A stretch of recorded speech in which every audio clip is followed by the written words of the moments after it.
Hi everyone, Miss Tin here, and for today's video, para po ito sa mga hindi pa nakakapag-open ng bank account. If ever kumikita din kayo dito sa Facebook, hindi lang dito sa Facebook, pati na rin sa YouTube, pwede nyo itong magamit.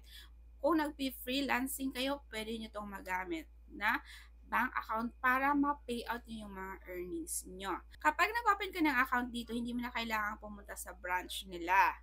Kasi pwede mong magawa yan through online lang. Lalo na kung 1 to 2 hours travel yung layo ng lugar mo, good news to sa'yo dahil hindi mo na kailangan pumunta pa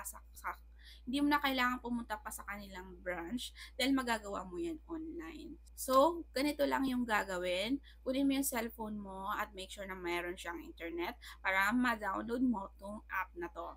I-search mo sa my App Store or sa Google Store dyan, kung Android, i-search mo yung Union Bank. Yan. Para po ito sa wala pang account sa Union Bank. Yan. I-download nyo po yan and then mag-sign up po kayo. Register. New account po siya. Ready po ng valid ID. Kailangan mo po ng valid ID kasi hinihingi po dyan.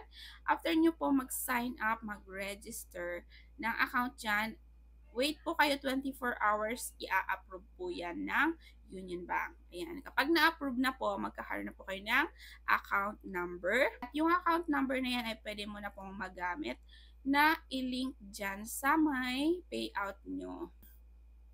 Ilalagay nyo po dyan yung account number and take note po yung mga details. Kailangan po tama po lahat para po walang problema. Wala kang ilalabas na pera pag nag-open ka ng account. Hindi mo kailangan mag-deposit para makapag-open ng account. Kasi zero maintaining balance to, wala din po sila hiningi na minimum deposit para makapag-open ng account. Yun. Antayin mo lang po yung account number at kung may magpapadala sa'yo or gagamitin mo na siya na magta-transfer ka ng money from GCash to Union Bank, pwede mo po yun magawa para magkaroon na po ng laman yan. Para manatili siyang active, kailangan pong mag-deduct dyan ang bangko na 500 kada taon para ma-maintain po na active yung account nyo na yan. Okay? So, yun lang po yung hinihingi dyan.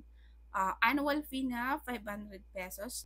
Annual fee lang naman yan. Ibig sabihin, every year, magbabayad ka ng 500 pesos para maging active yung account mo. Ang account mo na yan, pwede mong magamit hindi lang po dito sa Facebook.